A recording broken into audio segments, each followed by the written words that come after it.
So heto ang Game 3, mas lalo pa ditong masusubukan ng San Antonio Spurs kontra sa kalaban nila ng New York Knicks. Eto ang malaking tanong, kung makakabawi nga ba talaga sila ni Victor Wembanyama, lalo pa naman na home court na nila ni Jalen Brunson.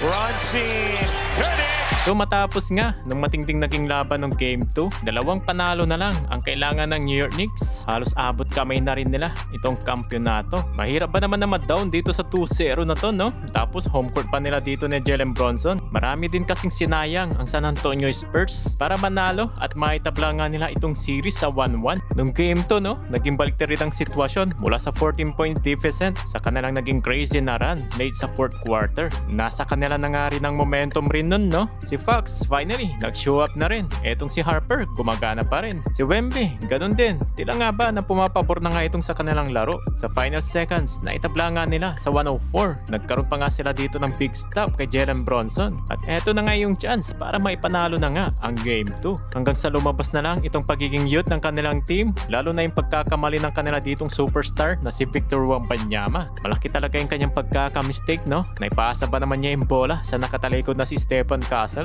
Assuming na masasambot na sana nila ito. Pero hindi rin naman na natin dito masisisi si Wemby dahil hindi na rin masama ang kanyang goal niya. Na-push niya yung pace dahil nasa kanila yung momentum eh. Yung paghabol nila dito sa second half, marami yung kanyang naging transition attack niya. Ganun na nga rin sana nila tatapusin, but unfortunately, hindi nga nila nagawa. Pero kung iisipin nyo, may pagkakataon rin ditong tumimeout si Mitch Johnson. Pero yun nga, hindi mo rin siya ditong masisisi dahil nasa kanila na nga yung momentum. Nating tulos na nga sa kanilang panalo sa final possession. Ayaw mo rin naman natin ditong maipasok yung defensive lineup ng Knicks. Understandable din kasi naman, kaya hindi siya dito tumawag ng timeout, kaya nag-goal lang itong si Mitch Johnson. Pero yun nga, nangyari hindi inaasahan. Advantage na nga sana nila yun kung naibaba na sana dito ng maayos yung bola. Halos ginawa rin naman nila yung tama sa mga ilang minutes na game. Tapos bigla na lang naging ganun. Shocking talaga. Sa naging last ball possession rin dito ng San Antonio, no? Naisablay rin ni Wemby. At inamin rin niya ni Victor sa kanyang interview na marami rin siya dito naging pagkakamali. Pero yun na nga, nangyari na ang nangyari. Na-down na ang Spurs sa 0-2.